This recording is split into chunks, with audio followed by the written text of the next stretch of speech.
आप सबका स्वागत है बैंक साथी यूट्यूब चैनल पर। आज हम कवर करेंगे नवंबर मंथ का जो आरबीआई न्यूज़ है वो, और इसके साथ जो एमसीक्यूज़ है वो भी कवर किए जाएँगे। ऐसा क्यों कि आरबीआई न्यूज़ क्यों, पूरा का पूरा बैंकिंग अवेयरनेस क्यों नहीं? बिकॉज़ ये जो वीडियो है, ये जो नॉर्मल आपको टीचर्स पढ़ाते हैं उससे बहुत ज़्यादा अलग रहने वाला है। इसमें आपको सिर्फ़ एक क्वेश्चन का एक एमसीक्यू नहीं मिलने वाला, एक करंट अफेयर्स का आपको एक एमसीक्यू नहीं मिलेगा, बल्कि आपको एक करंट अफेयर्स का कम से कम 3 से 4 क्वेश्चन मिलने वाले हैं। वो कैसे हम देखते हैं, मैं आपको दिखाता हूँ थोड़ा। देख सकते हो आप, ये पहला क्वेश्चन है। पहले क्वेश्चन में मैंने क्यों लिखा हुआ है, ये चीज़ आपको ध्यान देनी है कि यहाँ से जो है करंट अफेयर्स चालू होगा, यहाँ से जो है जो भी करंट अफेयर्स है उसका क्वेश्चन चालू होगा क्यू से। तो क्यू से पहला क्वेश्चन पूछा जाएगा आपसे, उसके बाद आपको पूरा न्यूज़ एक्सप्लेन किया जाएगा। न्यूज़ एक्सप्लेन करने के बाद आपको वो जो न्यूज़ है उसके ऊपर आपको 2 से 3 क्वेश्चन दिए जाएँगे, ठीक है? उसके बाद वापस से क्यू चालू हो गया, क्यू का मतलब क्या हुआ? वापस से नेक्स्ट करंट अफेयर्स चालू हुआ, जहाँ से आपको क्वेश्चन पूछे जा रहे हैं। तो इस तरह से हम कुछ, मान लीजिए कि हर एक करंट अफेयर्स के 3 से 4 एमसीक्यूज़ कवर करते हुए चलेंगे, जिसकी वजह से वीडियो की लेंथ भी बड़ी होगी। और जो बैंकिंग इन अवेयरनेस न्यूज़ अगर मैं भी वो कवर कर दूँ इसी वीडियो में, तो आप भी बोर हो जाओगे, और वीडियो की लेंथ ज़्यादा होने की वजह से जो लोगों का इंटरेस्ट है वो भी खत्म हो जाएगा, ठीक है? तो हम वीडियो को शॉर्ट रखेंगे, और जो भी न्यूज़ है उसको मैं आपको एक्सप्लेन भी करूँगा, उसके बाद आपको जो एमसीक्यूज़ है वो भी लगाने का मौका मिलेगा। तो पहले न्यूज़ में बढ़ते हैं विदाउट वेस्टिंग एनी टाइम। तो पहला न्यूज़ आ रहा है कि पूछा गया है कि कौन-सा एनबीएफसी नहीं है, जो कि अभी आरबीआई ने बैन किया था 4 एनबीएफसीज़ को, उसमें से कौन-सा एनबीएफसी नहीं है, ये क्वेश्चन पूछा गया है। तो इसमें से आपको मिलेगा आशीर्वाद माइक्रो फाइनेंस लिमिटेड, फिर आरोहन फाइनेंस सर्विस लिमिटेड, नवी फिनसर्व, बजाज फिनसर्व, और फिर डीएमआई फाइनेंशियल प्राइवेट लिमिटेड। तो इसमें ये क्वेश्चन पूछा गया है कि कौन-सा जो है बैन नहीं किया गया है बाय आरबीआई। ये 4 एनबीएफसीज़ में से कौन से जो है एनबीएफसीज़ को बैन नहीं किया गया है? तो इसका आंसर आपको मिलेगा बजाज फिनसर्व। और बजाज फिनसर्व को बैन नहीं किया है, बाकी चारों को बैन किया हुआ है। और ये बैन क्यों किया गया है? क्योंकि इन्होंने जो है हाई इंटरेस्ट रेट पे जो है कस्टमर को जो भी प्रोडक्ट बेच रहे थे, लोन का जो प्रोडक्ट है वो बेच रहे थे, जिसकी वजह से इनके ऊपर बैन लगा है। इसमें से आपको इसमें से अगर आप देखो तो 2 तो आपको एनबीएफसी माइक्रो फाइनेंस इंस्टीट्यूट्स मिलेंगे, और 2 जो है आपको एनबीएफसीज़ मिलेंगे, ठीक है? तो टोटल 4 में से 2 जो है माइक्रो फाइनेंस इंस्टीट्यूट्स हैं। अब हम इसके बारे में हम आगे डिस्कस करेंगे, क्या है ये micro finance institutes, micro finance institute जो है कैसे डिफरेंट होते हैं एनबीएफसी से, वो हम आगे एक एमसीक्यू आएगा उसमें आपको मैं एक्सप्लेन कर दूँगा, ठीक है? स्टैटिक का न्यूज़ है, लेकिन पढ़ना ज़रूरी है, बिकॉज़ एग्ज़ामिनर यहाँ से भी एक क्वेश्चन पूछ सकता है। तो इसको याद रखना तरीका क्या ये बनाते हैं, मैंने ऑलरेडी बनाया हुआ है कि ये जो 4 जो बैंक है इसको याद करने का तरीका। इससे पहले मैं आपको बताना चाहूँगा कि ये जो है आईपीएस पीओ में इसके ऊपर जो है क्वेश्चन आया था, ठीक है? जो मैंने आपको पिछला क्वेश्चन दिखाया ना, आईपीएस पीओ में ये क्वेश्चन आया हुआ था कि कौन-सा बैंक जो है बैन नहीं किया गया बाय आरबीआई। तो ये क्वेश्चन आया था, कौन-सा एनबीएफसी जो है बैन नहीं किया गया बाय आरबीआई, ये क्वेश्चन आया था आईपीएस पीओ में, ठीक है? तो इसका एक ट्रिक समझते हैं कैसे हम इसको याद रख सकते हैं। अब मान लीजिए आपका दोस्त और आप और आपका दोस्त का नाम क्या है? आरोहन। आप और आरोहन दुकान में जा रहे हो, और आपको जो है आशीर्वाद आटा लेना है। लेकिन आपको जो है दुकान नहीं पता, तो आप क्या करोगे? आशीर्वाद का क्या करोगे? आशीर्वाद का डायरेक्शन पूछोगे, ठीक है?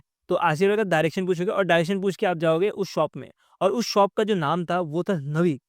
तो वो नया-नया खुला था वो शॉप, जिसकी वजह से उसका नाम नवी था, ठीक है? तो इसको याद रखने का तरीका यही रहेगा कि आप हो, आपने किसका हेल्प लिया? आरोहन का हेल्प लिया। तो इससे आपको आरोहन फाइनेंशियल सर्विस लिमिटेड याद हो जाएगा। फिर आपने क्या किया? आपने डायरेक्शन पूछा, ठीक है? अरोहन का हेल्प लिया, और अरोहन का हेल्प लेके क्या किया आपने? आशीर्वाद आटा ढूँढने गए। आशीर्वाद आटा ढूँढने गए, लेकिन आपको आशीर्वाद आटे की जो दुकान थी वो नहीं पता थी। तो आपने क्या किया कि आपने किसी बंदे से डायरेक्शन पूछ ली। तो आपने जब डायरेक्शन पूछा तो आपको पता लग गया कि आशीर्वाद आटा यहाँ पे मिलता है। उसके बाद आपने दुकान का नाम देखा, वो नया-नया दुकान खुला हुआ था, नवी। नई नया दुकान खोला था, इसके इसका नाम था नवी फाइनेंशियल शॉप, ऐसे करके था। तो आपने फिर वहाँ से आशीर्वाद ले गया। तो एक छोटे-से ट्रिक है जिससे आप ये 4 जो एनबीएफसीज़ हैं इनका नाम याद रख सकते हो, जिनको बैन किया गया है। तो अब ये ऑलरेडी पूछा गया आईपीएस पीओ में, तो अब फ्यूचर में पूछे जाने के चांसेस बहुत कम है, लेकिन ऐसा हो सकता है कि पूछा जा भी सकता है।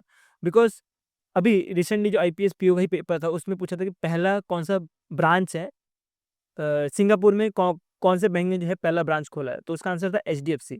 तो ये सेम क्वेश्चन जो है आरआरबी क्लर्क में ही पूछा गया था शायद से, मुझे एग्ज़ैक्ट याद नहीं है कि आरआरबी क्लर्क, आरआरबी पीओ में पूछा गया था कि कौन-सा जो है पहला ब्रांच खोला गया है सिंगापुर में, कौन से बैंक के द्वारा? तो उसका आंसर भी एचडीएफसी था। तो आप देख सकते हो रिपीटेशन होती है क्वेश्चंस की। तो ये क्वेश्चन पूछना तो बहुत मुश्किल है कि कौन से जो 4 बैंक हैं उनको बैन किया गया है। बट आपको ये क्वेश्चन पूछ सकते हैं, जो 4 बैंक हैं इसमें से कौन से 2 बैंक ऐसे हैं जो कि माइक्रो फाइनेंशियल इंस्टीट्यूट्स हैं।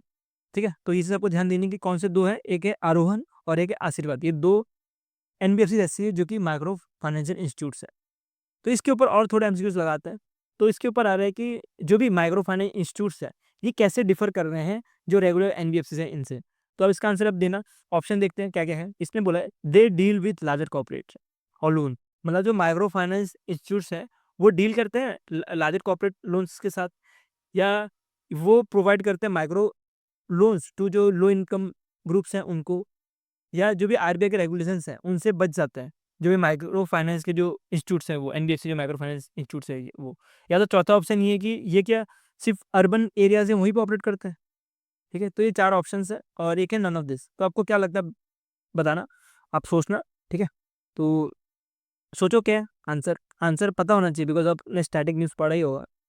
तो इसका आंसर जो मिलेगा आपको वो मिलेगा बी, मतलब ये जो लो इनकम ग्रुप्स रहते हैं उनको जो है लोन देने का काम करता है। अब मान लो कि आपको आंसर नहीं पता था, तब आप कैसे आंसर करते हैं।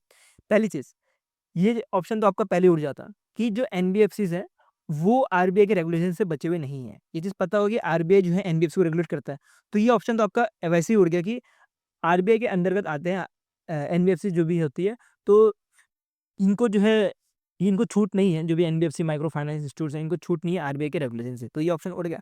उसका लिखा है माइक्रो फाइनेंस इंस्टीट्यूट्स, मतलब छोटे इंस्टीट्यूट्स को जो है लोन दी जाएगी। तो उसके लिए कॉर्पोरेट जो लोन दी जाएगी वो भी उड़ गया ऑप्शन आपके लिए।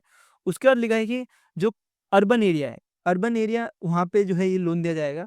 तो यहाँ पे आपको डाउट हो सकता है कि अर्बन एरिया में लोन दिया जाएगा और रूरल में नहीं दिया जाएगा, उसका सेमी अर्बन में नहीं दिया जाएगा, सिर्फ अर्बन में दिया जाएगा। तो यहाँ से भी एक आपको डाउट हो सकता है कि ऑप्शन बी होगा या तो ऑप्शन सी होगा, ऑप्शन डी होगा। तो ये जो डाउट है वो आपको आ सकता है, लेकिन अगर आप देखोगे तो अगर माइक्रो फाइनेंस के इंस्टीट्यूट की बात करें, मतलब छोटे जो इंस्टीट्यूट्स होते हैं उनको लोन देने का, तो वो जो है मोस्टली रूरल में या सेमी अर्बन एरियाज में पाए जाएंगे। ऐसा नहीं कि वो अर्बन एरियाज में पाए जाएंगे। तो ये ऑप्शन भी आप सीधे के सीधे उड़ा सकते हो। ठीक है, तो इसका सीधा आंसर क्या आ जाएगा, बी। तो माइक्रो फाइनेंस इंस्टीट्यूट जो भी एनबीएफसी रहती है इनका काम होता है कि माइक्रो लोन देना जो भी लो इनकम ग्रुप्स है उनको। ठीक है, तो इसे आपको ध्यान देनी है। नेक्स्ट पे बढ़ते हैं। तो नेक्स्ट, जैसे कि मैंने आपको बताया कि 4 एनबीएफसी को जो है बैन किया गया है। क्यों बैन किया गया है? पहला ऑप्शन दिया है कि क्लोजर ऑफ देयर ऑपरेशन, की ऑपरेशन उन्होंने क्लोज कर दिया उसके लिए बैन किया गया है। क्या, या तो जो sanction and distribution of loan है उसके लिए बैन किया गया है, या तो इंटरेस्ट रेट पॉलिसीज के से बैन किया गया है, या नए मार्केट में एक्सपेंस करना चाहते हैं उसके से बैन किया गया है। ठीक है, तो ये 4 ऑप्शन है। इसका आंसर दो जरूर आप बताइए क्या इसका आंसर हो सकता है। तो इसका आंसर जो है आपको बी मिलेगा, sanction and distribution of loan. जैसे मैंने आपको पहले जो आपको मैंने माइंड मैपिंग में कंटेंट बताया था उसमें मैंने आपको बताया था कि सैंक्शन और डिस्ट्रीब्यूशन डिस्पोजल ऑफ लोन की वजह से ही जो है इनको बैन किया गया है। नेक्स्ट करंट अफेयर्स में बढ़ते हैं और नेक्स्ट करंट अफेयर्स का पहला एमसीक्यू पड़ता है। तो ये आ रहा है कि आरबीआई ने मैंडेट कर दिया है जो भी एनबीएफसीज हैं उनकी बोरोइंग स्ट्रेटेजी। तो इसके अंतर्गत इसमें कौन सा जो है ऑप्शन है, कौन सा जो है नया रूल जो लाया गया है उसके अंदर कौन सा ऑप्शन आपको रहने वाला है। तो इसमें से पहला जो ऑप्शन मिलेगा कि बोला है कि 25% जो है बोरोइंग फ्रॉम बैंक लेना पड़ेगा। उसके बाद बोला है कि कैपिटल मार्केट से 25% लेना पड़ेगा मिनिमम। उसके बाद बोला है कि रिड्यूस करना है जो भी बोरोइंग है कैपिटल मार्केट से। इलिमिनेट करना है कि जो भी बोरोइंग होती है बैंक से वो या तो 50% से ज़्यादा जो है कैपिटल मार्केट से बोरोइंग करनी है। तो ये 5 ऑप्शन है। इसका ऑप्शन देख के आप बताइए क्या इसका आंसर हो सकता है, क्या लग रहा है आपको? अगर आपने थोड़ा भी करंट अफेयर्स पढ़ा होगा तो आपको इतना तो याद आ जाएगा कि 25% बोरोइंग तो है, इसमें 25% बोरोइंग है। 50% बोरोइंग तो ऑप्शन ऐसे ही उड़ गया। उसके बाद eliminate borrowing from the bank. तो अगर थोड़ा भी न्यूज़ पढ़ा होगा तो ये भी ऑप्शन होना मुश्किल है, और या तो 3 ऑप्शन में से कोई एक होगा। मैं आपको सीधा बताता हूँ ऑप्शन, अगर आपको नहीं याद आ रहा हो तो इसका सीधा आंसर है बी, कि 25% से कम 25% बोला गया बोरोइंग जो है जो भी कैपिटल मार्केट है वहाँ से उठाना पड़ेगा जो भी एनबीएफसीज है इनको। ठीक है, तो इसे आपको ध्यान देनी है। तो हम न्यूज़ कवर करते हैं न्यूज़ क्या है। तो इसके अंदर बोला है कि आरबीआई ने मैंडेट कर दिया जो भी एनबीएफसीज हैं कि इनको एटलीस्ट 25% ऑफ देयर बोरिंग रखनी पड़ेगी। और जो कैपिटल मार्केट है उधर, और कैपिटल मार्केट में क्या क्या आएगा, जैसे कि कॉमर्शियल पेपर हो गया, नॉन कन्वर्टेबल डेप्टनेस होगी, फिर एक्सटर्नल कमर्शियल बोरिंग होगी, और ऐसी कुछ जो भी कैपिटल मार्केट इंस्ट्रूमेंट्स होते हैं वहाँ से इनको जो है 25% उठाना पड़ेगा। ये क्यों करना पड़ेगा? क्योंकि एनबीएफसी जो है ना बहुत ज़्यादा लोन लेती है जो भी बैंक होती है उनसे, जिसके से बैंक के ऊपर बर्डन पड़ जाता है। तो ये बर्डन जो है कम करने के लिए आरबीआई ने ये इनिशिएटिव लिया गया है। ठीक है, अगर हम बात करें आरबीआई के डेटा की, तो एनबीएफसी ने जो है बैंक से कुछ 12% ईयर ऑन ईयर लोन बढ़ते जा रहे हैं इनका, और एज ऑफ अगस्त 23 2024 के, जो कि बहुत ज़्यादा कम हो गया हुआ है 21% जो कि था 2023 में सेम पीरियड में। ये डिक्रीज और ज़्यादा करने के लिए आरबीआई ने अभी नया रूल्स और रेगुलेशन लाया है। अब इसके बेसिस पे कुछ एमसीक्यूज लगाते हैं, ठीक है। तो इसमें आ रहा है कि which of this is not a type of capital market instrument mention in the RBI mandate for NBFCs. तो मैंने आपको बताया था कि कमर्शियल पेपर रहेगा, नॉन कन्वेक्शनल डेब्ट रहेगा, फिर एक्सटर्नल कमर्शियल बोरोइंग रहेगी, और कौन सी नहीं रहेगी, वो रहेगी ट्रेजरी बिल, ठीक है। तो इसका आंसर क्या होगा, डी ट्रेजरी बिल। नेक्स्ट मुझे बढ़ते हैं कि इधर पूछा है what was the year on year growth of bank loan to NBFC as of August 23 2024। तो इसका आंसर क्या होगा, 15% होगा क्या, 18%, 12%, 10%, 21%, क्या होना चाहिए आपके हिसाब से क्या आंसर होना चाहिए। तो इसका आंसर होगा 12%। मैंने आपको इसके बारे में ऑलरेडी बताया हुआ है। इसके बाद नेक्स्ट जो एमसीक्यू देखे तो ये मिलेगा कि what is the purpose of RBI mandating. क्या पर्पस है कि आरबीआई ने मैंडेट कर दिया है कि 25% जो है कैपिटल मार्केट से उठाना है। तो इसका आंसर क्या होगा, इसका आंसर मैंने बताया था कि बैंक का जो लोन है उसकी डिपेंडेंसी कम होने के लिए। तो बैंक का जो लोन है उसकी डिपेंडेंसी कम होने के लिए ऑप्शन कौन सा दिख रहा है आपको, ए। तो इसका आंसर क्या होगा, इसका आंसर आपको ए मिलने वाला। नेक्स्ट करंट अफेयर्स का जो न्यूज़ है वो करंट अफेयर्स का जो एमसीक्यूज है उस पर पढ़ते हैं। तो ये बहुत इंपॉर्टेंट है कि अभी एक रूल लाया गया है बाय आरबीआई कि जो केवाईसी रेगुलेशंस है उसके लिए कुछ 6 अमेंडमेंट किए गए हैं। तो ये 6 अमेंडमेंट से कौन सा जो है पार्ट नहीं है, ये क्वेश्चन पूछा गया।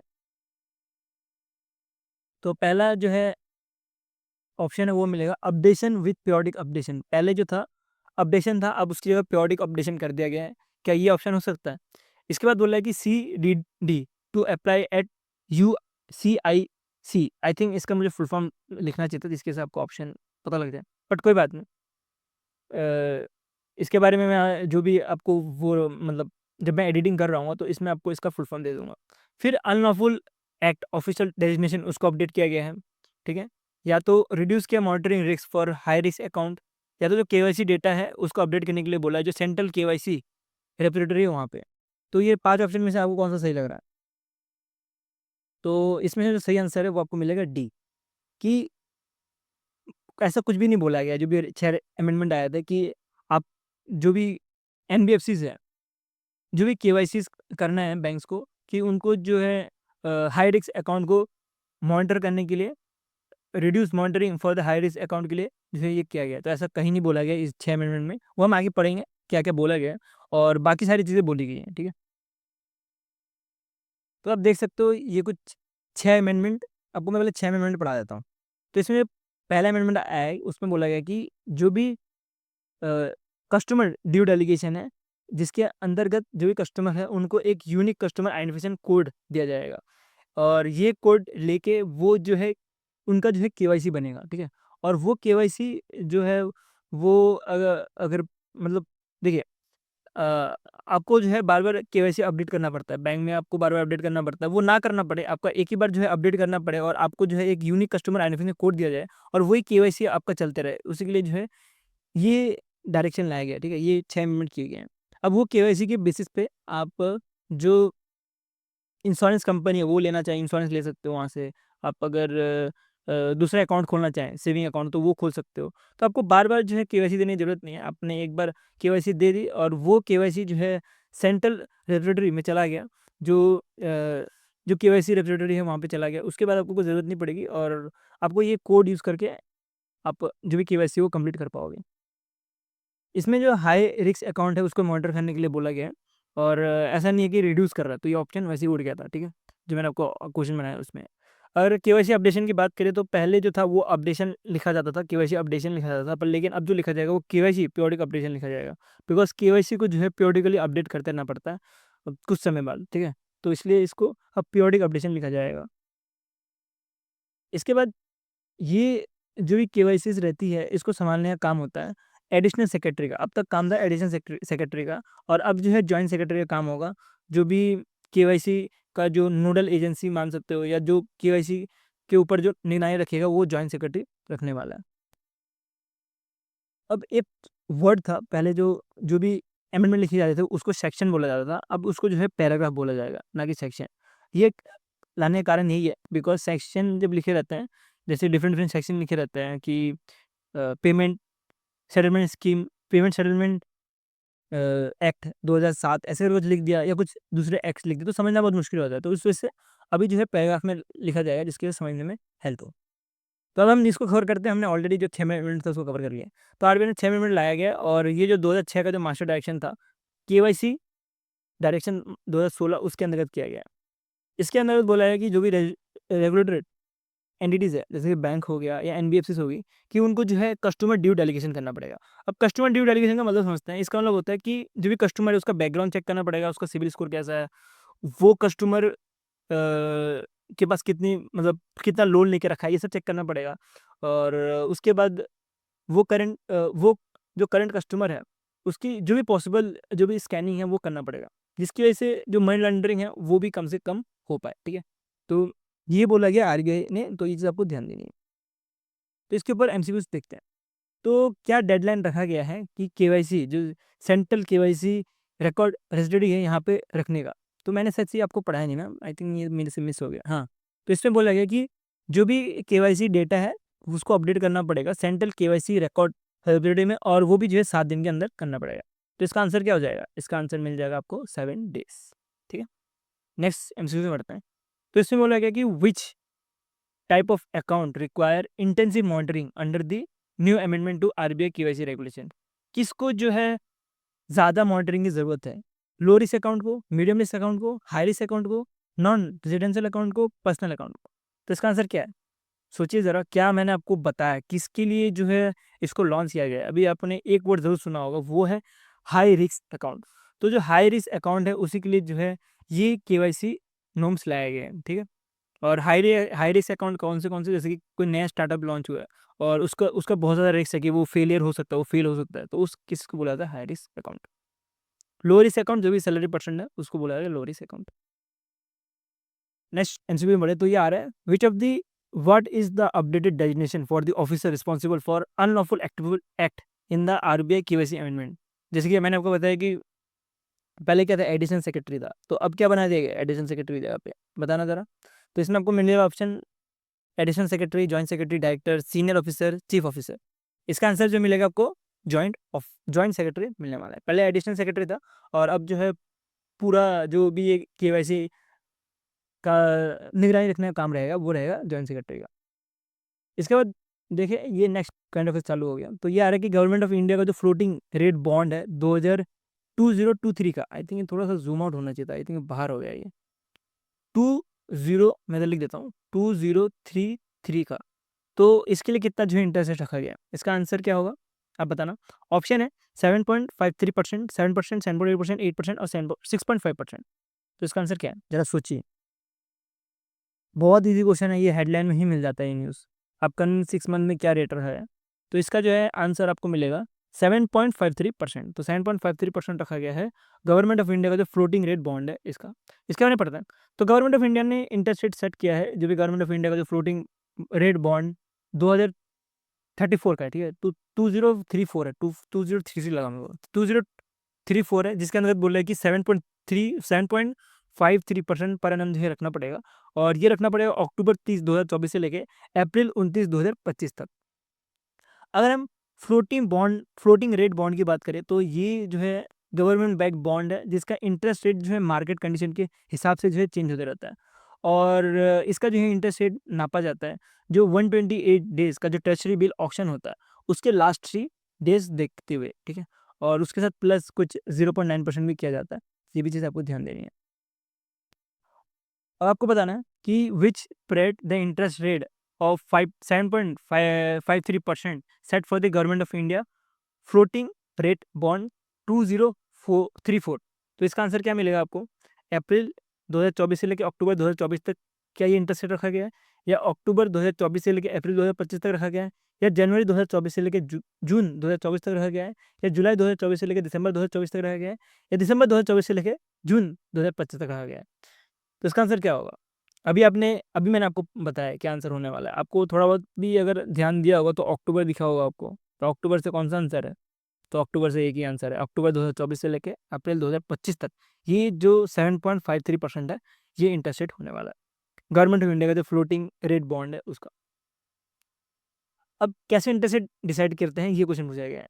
तो इसके लिए आपको ऑप्शन मिलेगा कि फिक्स इंटरेस्ट रेट देख के डिसाइड किया जाता है, या गवर्नमेंट जो है खुद ही से डिसाइड कर लेता है कि ये इंटरेस्ट रेट होना चाहिए, या जो एवरेज ऑफ लास्ट 3 डेज का जो 128 डेज का जो ट्रेजरी बिल है उसको देख के लिया जाता है, या तो ग्लोबल मार्केट कंडीशन को देख के लिया जाता है, या इन्फ्लेशन देख के लिया जाता है। तो इसका आंसर क्या होगा? इसका आंसर तो आपको याद हो ही गया होगा, क्या होगा? सी होगा। मतलब कि जो लास्ट 123 डेज का जो ट्रेजरी बिल ऑक्शन है उसको देखते हुए जो है ये इंटरेस्ट रेट दिया जाता है। क्या पर्पज़ है ये जो फ्लोटिंग रेट बॉन्ड है इसका, इसके बारे में बताना आप। तो इसका ऑप्शन आप देख सकते हो, पढ़ लो ज़रा, मैं पानी पी लेता हूँ, ठीक है? आप इसको पढ़ लो।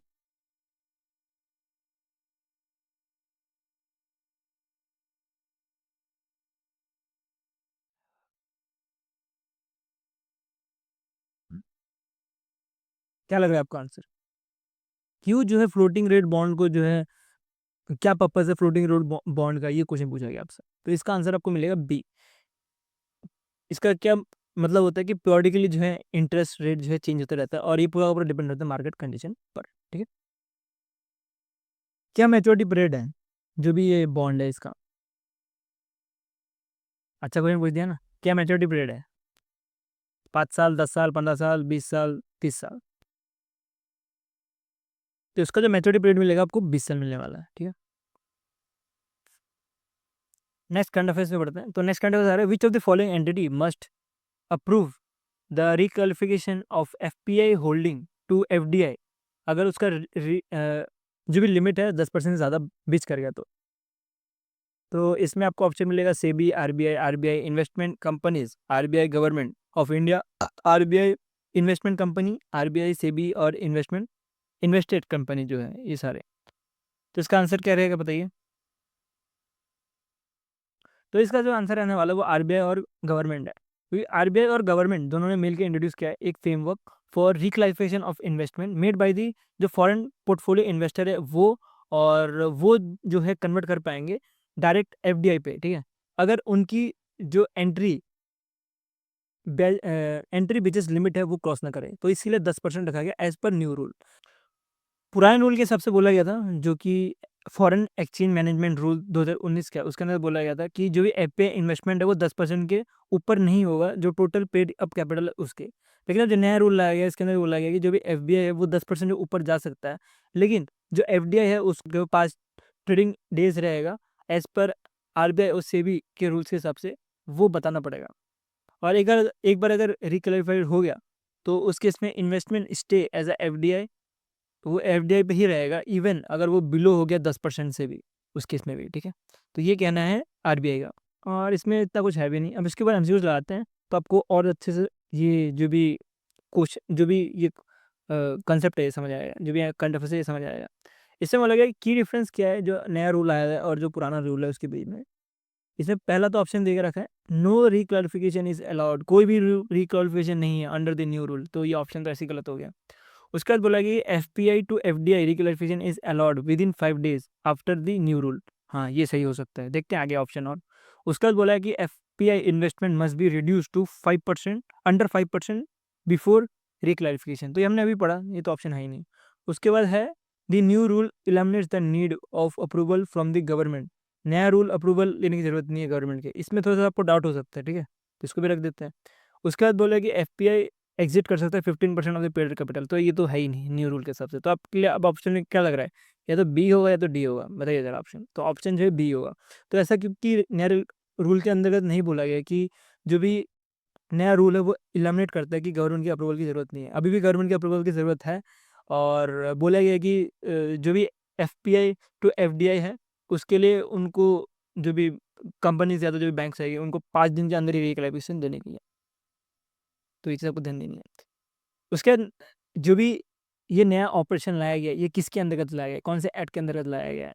Foreign exchange management rule 2019, foreign direct investment rule 2018, RBI investment rule 2023, SEBI rule 2024, SEBI security regulation and investment law 2022। तो इसका आंसर आपको पता लग गया होगा कि ऑप्शन जो है इसका ये होने वाला है।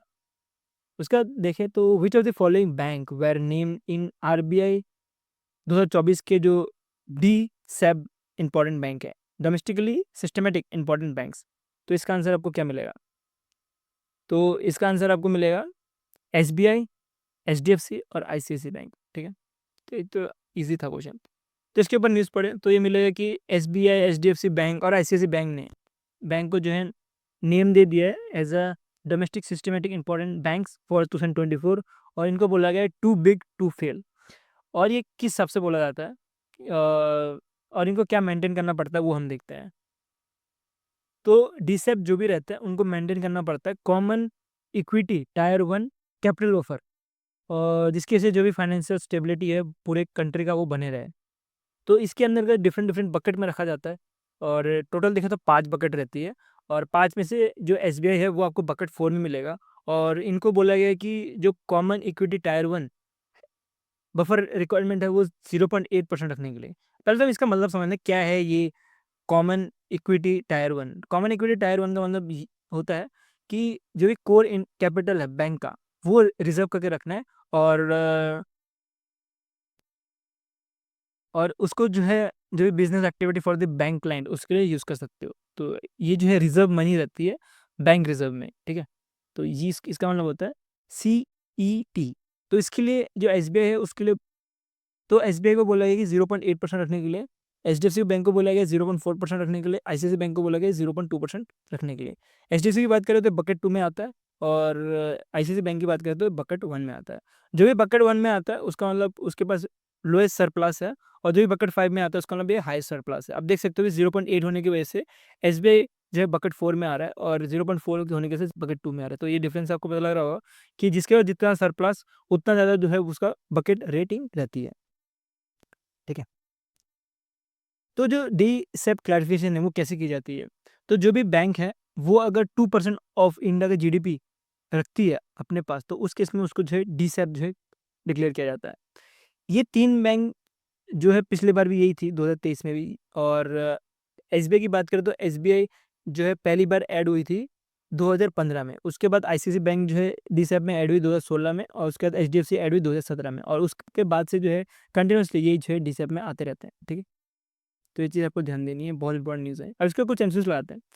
तो व्हाट इज़ अ बकेट जो है SBI के ऊपर लगाया गया है? कौन से बकेट पे रखा गया SBI को? SBI को जो बकेट 1 में रखा गया, 2 पे रखा गया, 3 पे रखा गया, 4 पे रखा गया, 5 पे रखा गया। तो SBI को जो रखा गया वो बकेट 4 पे रखा गया है। क्या क्राइटेरिया है जिसके से डीसेप को रखा जाता है?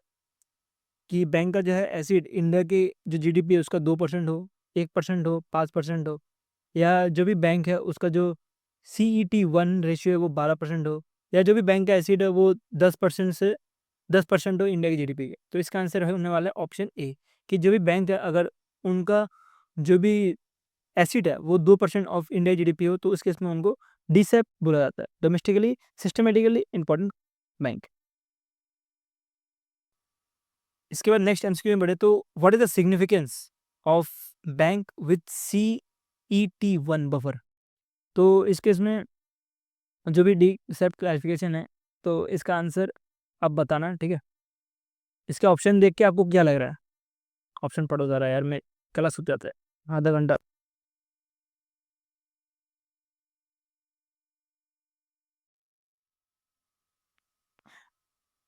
क्या आंसर है? तो इसका आंसर जो है डी मिलने वाला है, कि जो भी financial stability of a bank है वो हेल्प करता है ये CET1। ठीक है, तो ये चीज़ आपको ध्यान देनी है। नेक्स्ट चलते हैं कि ये बकेट सिस्टम क्या करता है। जो डी सेप क्लासिफिकेशन है इसमें बकेट सिस्टम का क्या काम है, क्या सिग्निफिकेंस है, ये बताना। क्या ये नंबर ऑफ कस्टमर कितने हैं बैंक में वो डिसाइड करता है? क्या जो भी बैंक है उनको रिस्क प्रोफाइल के बेसिस पे नापा जाता है और CET1 रेशियो के हिसाब से नापा जाता है? क्या जो भी बैंक है उनको इंटरेस्ट रेट जो ऑफर कर रहे हैं उसके बेसिस पे जो है बकेट सिस्टम में नापा जाता है? क्या बैंक जो है लोन कितने अप्रूवल टाइम में दिया जा रहा है उसके बेसिस में जो है बकेट सिस्टम में नापा जाता है? या बैंक की जो प्रॉफिटेबिलिटी है उसके बेसिस में जो है बकेट में नापा जाता है, बकेट सिस्टम में नापा जाता है? तो इसका आंसर क्या होने वाला है? मैंने अभी आपको अभी पढ़ाया है, थोड़ा जोर डालो। तो इसका आंसर जो है आपको सीधा मिलेगा बी, कि जो भी बैंक है उनको रिस्क प्रोफाइल में और जो CET1 है उसके बेसिस पे नापा जाता है, और उसके बेसिस पे जो है बकेट दिया जाता है कि बकेट 1 2 3 4 5 का मतलब जिसके पास सबसे ज़्यादा सरप्लस हो, और 1 का मतलब सबसे कम सरप्लस हो। ठीक है, तो इसे आपको ध्यान देने बहुत इंपॉर्टेंट है स्टैटिक न्यूज़ में। नवंबर की बात करें तो नवंबर पे एक नया फॉरेक्स का रूल आया गया है, और ये रूल लाया गया बाय आरबीआई। क्या रूल है वो देखते हैं।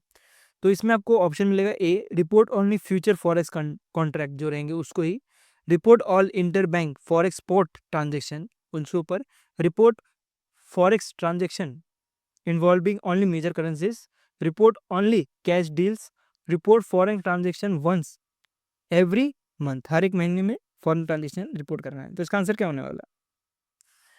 इसका आंसर आपको जो मिलेगा वो आपको मिलेगा बी, कि रिपोर्ट करना जो भी इंटरनल बैंक का जो फॉरेक्स स्पॉट ट्रांजेक्शन है उसको। तो इसका आंसर के साथ हम इसका एक्सप्लेनेशन भी पढ़ लेते हैं। तो इसके अंदर बोला है कि आरबीआई ने कि जो भी फॉरेन एक्सचेंज रिपोर्टिंग रूल है उसको एक्सपेंड किया गया है, और इसमें जो है स्पॉट डील है उसको इंक्लूड किया गया है। स्पॉट डील का मतलब क्या हुआ? ये वो डील जिसमें जो भी करंट मार्केट है वो दो करेंसी में एक्सचेंज कर सकते हैं, और इसकी जो सेटलमेंट है यूजुअली 2 दिन में ही हो जाती है। और if settlement happen on the same day, उस केस में उसको बोला जाता है कैश डील। और अगर दूसरे दिन में हो रही हो, नेक्स्ट वर्किंग डे में हो रही हो, तो उस केस में उसको बोला जाता है टॉम डील। जिससे आपको ध्यान देनी है, कैश डील बोला जाता है अगर सेम डे में सेटलमेंट हो गया, और अगर दूसरे दिन में सेटलमेंट हो रहा हो तो उसको टॉम डील बोला जाता है, टॉम एंड जेरी वाला टॉम डील। तो जैसे आपको समझ तो आ गया कि स्पॉट डील क्या करता है कि exchanging of two currency at the same market rate. तो अगर मान लीजिए कि डॉलर है और रुपी है, तो दोनों को एक्सचेंज करने का काम होता है स्पॉट डील के अंतर्गत, और ये जो है करंट मार्केट रेट के हिसाब से किया जाता है, और यूजुअली इसमें 2 दिन का टाइम लग जाता है, 2 बिजनेस डे का टाइम लग जाता है। ये क्या करेगा कि ये जो भी ट्रांजेक्शन डेटा है ट्रेड रेपोजिटरी और वो जो मैनेज करता है cleaning corporation of India limited, तो उसको मैनेज करने का काम करेगा। ठीक है, ये स्पॉट डील। अब पुराने रूल की बात करें तो पुराने रूल के अंतर्गत बोला गया था कि जो भी डीलर हैं उनको रिपोर्ट करना पड़ेगा over the counter forex derivative contract को, और जो foreign currency interest derivative contract है इसको भी। लेकिन अब नए रूल के अंतर्गत बोला गया है कि जो भी ऑथराइज्ड डीलर हैं इन बैंक या तो फाइनेंशियल इंस्टीट्यूट्स, इनको सिर्फ रिपोर्ट करना है all inter bank forex spot transactions को ही। ठीक है, उसमें इंक्लूड होगा कैश डील और जो टुमारो डील है, दोनों के दोनों को। और ये किसको की जाएगी? जो clinic corporation of India limited है इसको। ठीक है, तो इस सबको ध्यान देना है। अब इसके बारे में पढ़े कि क्या है स्पॉट डील। मैंने अभी आपको समझाया कि स्पॉट डील है क्या। A deal where the currency are exchange at the future rate, ऐसा पूछा गया। या तो a deal where the currency are exchange at the current market rate usually settle within the 2 days, तो ये वाला हो सकता है option. A deal involving exchange of community rather than currency, क्या कोई कम्युनिटीज़ को जो है वो चेंज कर रहे हैं, ना कि कैश को चेंज कर रहे हैं। या a deal settle in next working day after transition, या deal that include only foreign currency जो है उसमें ही जो है डील हो। तो इसका आंसर तो आपको पता लग गया होगा कि इसका आंसर जो है बी मिलने वाला है, कि दो करेंसी चेंज होती है और ये चेंज किया जाता है एट करंट मार्केट रेट पर। Which of the following is not a requirement under the updated, जो आरबीआई का जो भी नया रूल आया उसके अंदर, कि जो भी इंटर बैंक फॉरेन ट्रांजेक्शन है उसको रिपोर्ट करना, कि जो भी कैश डील और टॉम डील है टुमारो जो ट्रांजेक्शन होता है उसको, या रिपोर्ट ओनली जो for over the counter forex contract है उसको रिपोर्ट करना, या जो foreign currency interest rate derivative है उसको रिपोर्ट करना, या foreign transaction involving non residential entity. तो इसका आंसर क्या होने वाला है? नॉन रेजिडेंशियल क्या बोल रहा है यार, रेजिडेंट एंटिटी। तो इसका आंसर जो मिलेगा आपको यही मिलेगा कि report for foreign transaction involving non residential entity. बाकी सब तो आपने देखा है कि फॉर स्पॉट के लिए तो रिपोर्ट करना ही है, टॉम कार्ड और कैश कार्ड के लिए रिपोर्ट करना ही है, ओवर द काउंटर पहले से रूल है ही, ऊपर से foreign currency interest rate derivative इसके ऊपर भी ऑलरेडी रूल है। जो रूल नहीं है ये आपको ऑप्शन ई मिलने वाला है। अब जो ये नया रूल आने वाला है ये कब से आएगा, तो ये चीज़ मैंने कवर नहीं करा है क्या, 1 मिनट रुक जाना ज़रा देख लेते हैं। ये जो नया रूल है ये कब से आएगा? ओके, मैंने आपको यहाँ पे कवर नहीं कराया है, लेकिन आपको जो पीडीएफ प्रोवाइड किया गया है उसमें आपको ऑलरेडी मैंने आपको समझाया है वहाँ पे। ठीक है, तो इस प्रकार जो आंसर मिलेगा आपको वो देखते हैं। तो इसका आंसर मिलेगा आपको 10 फरवरी 2025। तो 10 फरवरी 2025 का जो है डेट रखा गया है, ये जो नया रूल आने वाला है इसके ऊपर। ठीक है, तो इसके बारे में मैंने आपको एक नोट बना के दिया हुआ है नीचे। ठीक है, पीडीएफ देख लेना आप पीडीएफ में आपको नोट बना के दिया हुआ है, वहाँ पे आपको ये मिल जाएगा।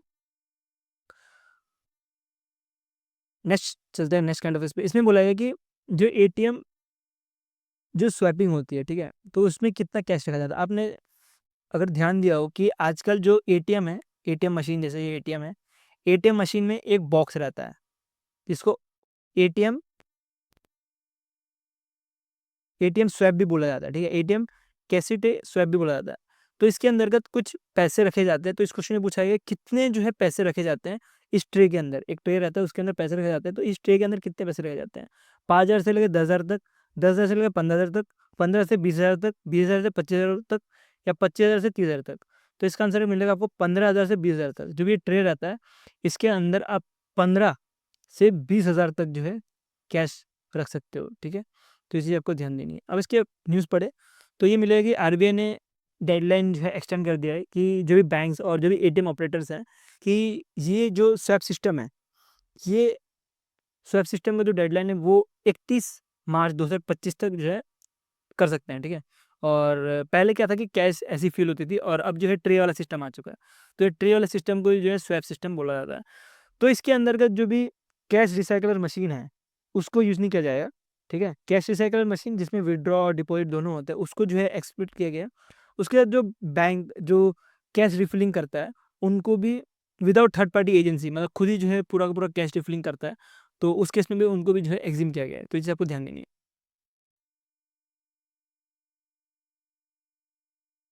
अगर हम इसके बारे में पढ़े क्या है ये सिस्टम स्वैप, तो हर एक एटीएम को जो है 3 सेट ऑफ 5 कैसी ट्रे चाहिए होता है, मतलब ये ट्रे 5 जो है ट्रे चाहिए होता है, 3 सेट के रहते हैं, ठीक है। आई थिंक मैं इसका प्रोनाउंसिएशन रॉन्ग कर रहा हूँ, इसको मुझे देखना पड़ेगा, ठीक है। मैं प्रोनाउंसिएशन रॉन्ग कर रहा हूँ बट संभाल लेना। तो इसमें बोला है कि each ATM needs 3 set of trace, ऐसे याद रखो। ईच एटीएम, हर एक एटीएम को जो है 3 सेट ऑफ ट्रे चाहिए होता है, और जिसके अंतर्गत जो है पैसे रखे जाते हैं हर एक में 15,000 से लेकर 20,000 तक। तो इस चीज़ को ध्यान देनी है। अगर हम देखें कि कब तक ये एक्सटेंड किया गया जो भी स्वैपिंग सिस्टम है, इसका आंसर क्या मिलेगा आपको, बताइए। 31 मार्च 2025। विच ऑफ द फॉलोइंग एंटिटीज, किस किस को जो है एग्जिम किया गया है? तो bank handling cash refilling without third party, इसको एग्जिम किया गया है। या तो जो कैश रिसाइकल मशीन है उसको एग्जिम किया गया है, या दोनों को एग्जिम किया गया है। या bank with more than 100 ATM उसको एग्जिम किया गया, या जो थर्ड पार्टी एजेंसी है उनको एग्जिम किया गया है। तो इसका आंसर सीधा मिल जाएगा आपको सी, कि दोनों को एग्जिम किया गया है। या तो जो कैश रिसाइकलर मशीन है उनको भी एग्जिम किया गया है, इसके बाद जो banks handling cash refilling without third party agency उनको भी जो है एग्जिम किया गया है अंडर दिस न्यू रेगुलेशंस। उसके बाद कितने जो है ट्रे रखे जाएंगे फॉर ईच एटीएम, ये क्वेश्चन पूछा गया है। तो इसका आंसर बताइए।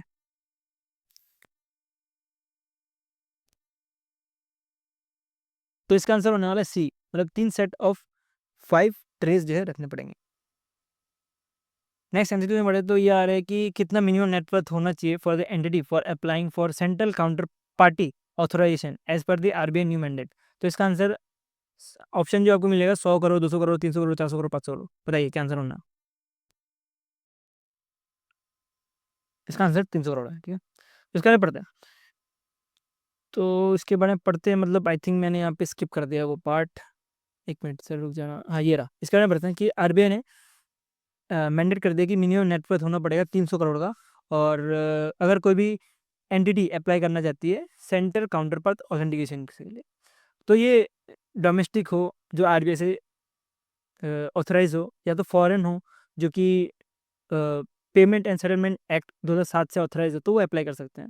अब इसके बारे में पढ़ते क्या है ये सेंट्रल काउंटर पार्ट ऑथराइजेशन। तो एक तरह के ये एक तरह की एंटिटी है जो कि इंटरमीडिएट की तरह काम करते हैं इन फाइनेंशियल ट्रांजेक्शन, ठीक है। और जिसमें जो बायर है it become the buyer to every seller and seller to every buyer का काम करता है, ठीक है। इसे आपको ध्यान देनी है। प्राइमरी इनका काम रहता है कि क्लीनिंग और सेटलमेंट जो ट्रेड रहता है उसमें काम करने का, ठीक है। तो इसके अंदर बोला है कि जो भी एंटिटी ये ऑथेंटिकेशन लेना चाहती है वो ले सकती है, और उसके अंतर्गत जो डोमेस्टिक जो सीसीपी रहने वाली वो आरबीआई से ऑथराइज होगी, और जो फॉरेन सीसीपी रहे वो रहेगी जो पेमेंट सेटलमेंट एक्ट है 2007 का उसके अंदर। तो ये आप देख भी सकते हो, इसके कुछ की पॉइंट्स हैं, ठीक है। वीडियो पॉज करके देख सकते हो, पढ़ के आपको समझ आ ही जाएगा। नॉर्मल इसको आपको समझाने को मतलब नहीं बनता। नेक्स्ट में बढ़े तो ये आ रहा है which of the what is the primary function of payment prepaid instrument. क्या प्राइमरी फंक्शन है पेमेंट प्रीपेड इंस्ट्रूमेंट का जो कि अभी कैश फ्री पेमेंट को दिया गया है। तो इसके अंतर्गत क्या ये लोन इशू कर सकता है कस्टमर को, क्या ये प्रोवाइड कर सकता है मोबाइल वॉलेट, प्रीपेड कार्ड या वाउचर? क्या ये इंटरनेशनल मनी ट्रांसफ़र कर सकता है? क्या ये मैनेज कर सकता है क्रॉस बॉर्डर ट्रांज़ैक्शन? क्या ये ऑफ़र कर सकता है क्रेडिट सर्विस? इसमें क्या ऑप्शन हो सकता है? To offer credit service, to issue loan to the customer, ठीक है? तो जिसको ये पीपीआई का मतलब पता हो तो अब तक आंसर दे दिया हो, तो इसका आंसर बी होने वाला है कि मोबाइल वॉलेट, प्रीपेड कार्ड और वाउचर देने का काम करता है, ठीक है?